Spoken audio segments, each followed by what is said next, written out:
Prepare to save some bucks next time you fill up, as gas prices in some areas of Wisconsin, including Eau Claire, have lowered to under $3. 33 states can now find at least one gas station at $2.99 a gallon or lower. Patrick Dehan from Gas Buddy says the reason is seasonal. This is nothing to do with really anything beyond the fact that demand for gasoline is going down. As we have now seen our first snow, Americans are staying closer to home and they're not filling up as much. In addition, we've made the transition back to cheaper winter gasoline. That's putting a lot of downward pressure on prices. Dehan adds that the Middle East conflict has not had a huge impact on the price of oil. There's not much oil production at stake here in this region. Israel is not a major oil producer.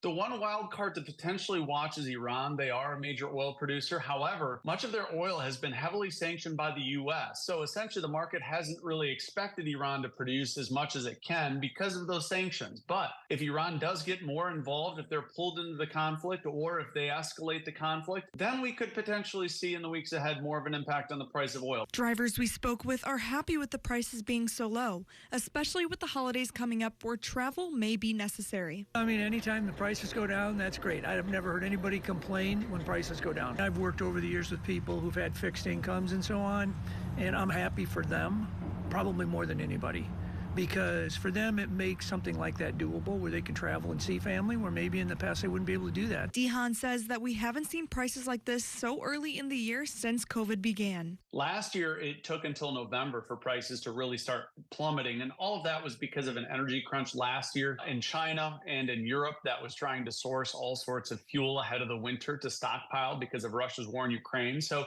this is kind of the first normal seasonal downturn since 2019. In Eau Claire, Eleanor Bland, First News at 9. Dehan says that we can expect the gas prices to rise again in February, but for now, prices should stay low for gasoline. According to AAA, average gas prices in La Crosse County are at $3.24 a gallon.